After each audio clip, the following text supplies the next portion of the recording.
Hi YouTube friends, thanks for joining me for another video. This week I made a dress for my niece out of this Minecraft fabric. I actually didn't have enough of my main fabric for the whole dress, so I've also grabbed some black fabric to match in with it. How I chose to do some of the dress in this main fabric and then the rest in black, and put those different fabrics together to create one cohesive outfit. So the first thing I did was spend quite a bit of time placing this pattern out on the fabric, as I needed to work out what parts I would be using this main fabric for and what parts I'd been using the black fabric for, so that it would look right once it was all put together. However, I had to put a seam in the back of the skirt panel to achieve this. After cutting out the front skirt, I grabbed the other pattern pieces and the little bit of fabric I still had left over and started having a bit of a look to see what other pattern pieces I could get cut out. From there, my plan was to cut the rest of the pattern pieces out of this black drill. This was a scrap piece of fabric from my stash, and again it turned out I didn't quite have enough, but that worked out okay because I actually used black homespun for all the lining pieces. So now I was just double checking that I had all the pieces I needed cut out and ready to go. As I had done the back skirt panel in two pieces, the first sewing step I did was to overlock the center edge of the back panel together, so it was just one piece like the pattern had shown. I tried to do the same with the back of the bodice, but when I sewed it together the piece just looked too small and bitsy, so I changed my mind and created this piece out of the plain black fabric. So I just want to take a moment here to look at the instructions for the pattern we're making. The first thing is on the outside of the pack you will see information that tells you what size the pattern is, what fabric it recommends for the pattern, and what designs you can make with this pattern. All this information is to let you know if this is the right pattern for you. Then on the inside of this envelope, you'll find instructions on how to put the garment together. It will tell you what pieces you need, how to best cut them out of your fabric, as well as have a glossary term and step-by-step information. Now, if you're an experienced sewer, you'll probably find that you use these instructions more as guidelines. But if you're a new sewer, I would stick to them until you have your own tricks and techniques that you prefer. And talking about tricks, I will be doing the pocket different to how the instructions lay it out, as the instructions will leave the pocket with raw edges on the inside, and I do not like this. So I will be sewing two pieces of fabric together. One layer will be the black corduroy and the other will be the black homespun. With about a centimetre seam allowance, I've then clipped the corners of these fabrics and then turned this piece in the right way. I followed the step with a quick iron, then folded the raw edge of the pocket inside itself, gave it another iron and top stitched it down. And this way, when you go to add your pocket to the front of your outfit, there are no raw edges anywhere. Now, on the tissue paper that has the pattern drawn out on it, it also has on it markers, and these markers correlate to where the different pieces should join up to each other when you sew them together.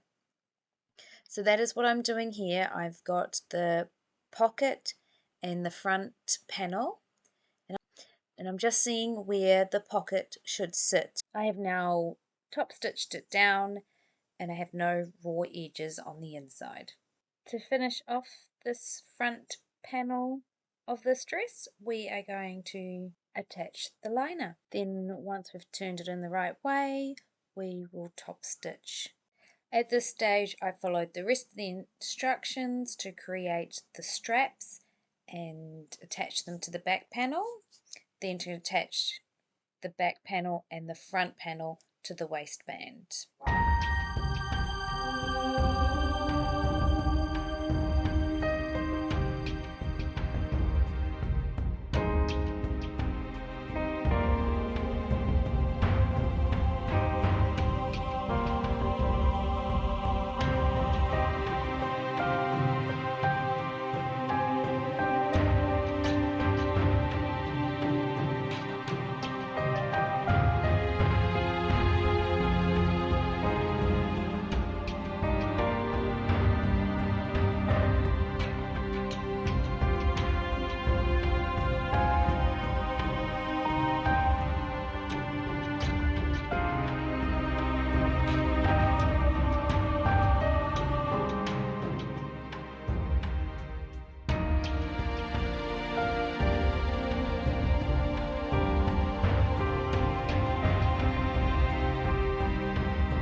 Well, I had thought I would get this cute little outfit finished today, but I didn't actually check that I had a zip. Alright, so I found a zip. It is an invisible zip. They're done a little bit different than a standard zip. I don't actually have an invisible zipper foot, but I've put in invisible zips without it, and it's not really a big deal. I think an invisible zipper foot means you will get closer to it and it'll be more invisible, I guess, but it works okay with standard zip foot. That it is different to put in. So the main thing is that you basically sew your zip in, I guess, kind of like upside down. So this is the right side of the zip where the tag of the zip, the handle, I don't know what you call it, is. But you're going to grab it like that, you're going to open it up, and then you're going to place it down on the fabric and pin it in place. Pin it in place on that side. You will then run your zipper foot down as close to the zip as possible. If you have an invisible zipper foot, you actually run the zip teeth in a little groove, which then means that the needle gets really, really close in there. Without having, with a standard zip foot, basically I would just say just pull the teeth away and open to get as close as you can. You won't get as close as a proper foot, but you're doing that all the way down there, as far down as you can. And then once I've got that sewn up, I'll show you how you sew the second half. Alright, so that's the first side done. So the things I do when I'm at the machine, like I said, is I peel this open to try and get that stitch as close to those teeth as possible. The other thing I forgot to mention is you really do need to stop a few centimeters above the bottom of the zip, because when we do the other side, you're going to need that to sort of flip it through. So then the next thing is to do the other side.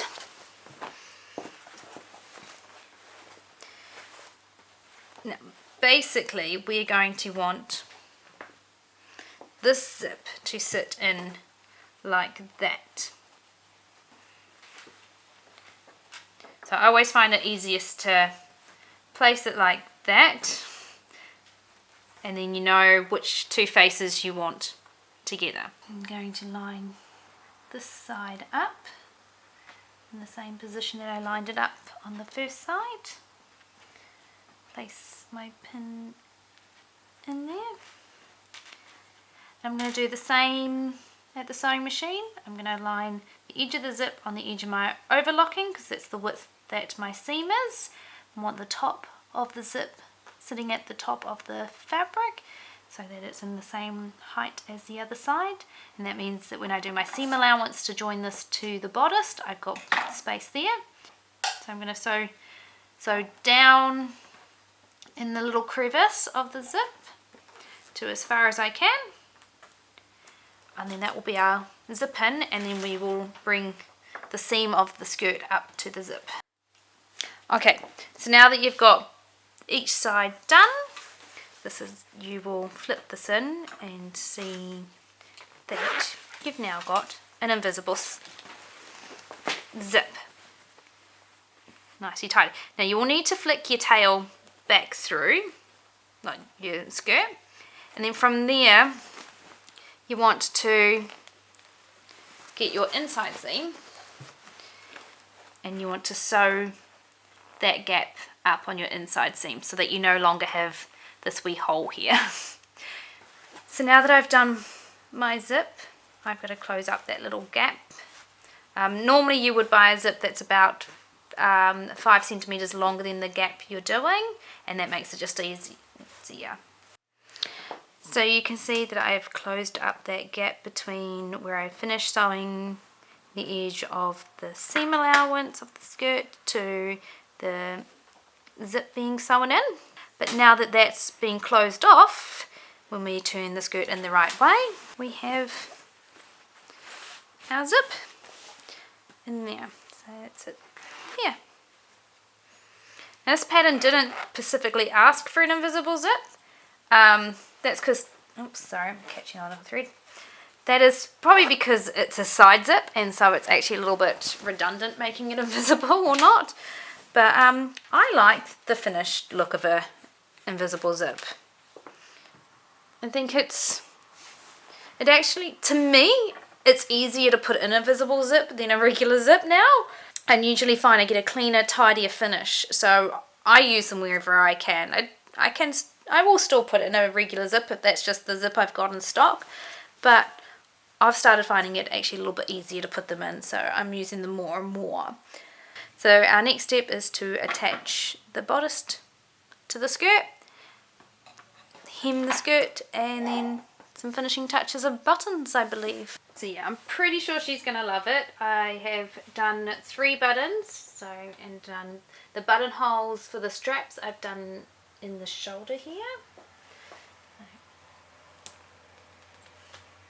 So I've done the buttonhole in the top here and done the button on the straps, so that if I need to shorten the shoulder straps, that's a real easy fix. I'll probably find that out in a couple of days when she comes over to see her. I'll put her in that. This was pretty simple again, just a buttonhole and zip on the side, easy enough for her to be able to open and close. I've top stitched this side of the liner down so it's all nice and tidy on the inside there. And then we've also I've done a simple singular hem on the bottom. I can see this being a pattern that I'll make a few times, and I'm pretty sure as soon as I give this to my oldest niece, my youngest niece will say, "Can you make me one?" But it's easy pattern, was pretty fast to put together. I think it took me longer than maybe it really should have, but that's just because I was doing a few other things and had some interruptions and yeah, like trying to find where I'd placed my zips. But yeah, looks really cool.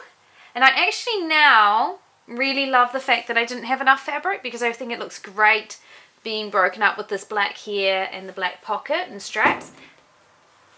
And then that also means that on the back of the dress we've ended up with the black on the top part. So I actually think it worked really well not having enough fabric, to be honest. And then so the only thing that you can tell that sort of really gives away that it was not enough fabric is that I have a seam here in the back. But I think even then that's not a big deal. A lot of skirts and full skirts put a seam in the back. You just don't really actually need to with this pattern, because obviously your entrance into the dress is at the side. So yeah, I'm really happy with how it's turned out. I know I'm generally happy with how most of my projects turned out. And on this one, I did pretty well. I only had to unpick the waistband because when I originally did it, I didn't actually think about the fact that I needed to have this a little bit of a flap here to put the button on. So I had them both finishing the same like this, and I went, oh, how do I close that part? So I did have to unpick half the waistband and realised that I hadn't lined up the notches in the back of the waistband with the back of the skirt. But as I said to my mum, have I really done sewing if I haven't unpicked something? It does seem to be one of those things that no matter what project I do, I tend to have to unpick something. And it usually happens around the time that I'm due to stop for lunch or really need a cup of tea or somebody's rang me. I get a little distracted and make a small mistake. But that's part of sewing, is unpicking. Thanks for joining me on this project and happy sewing!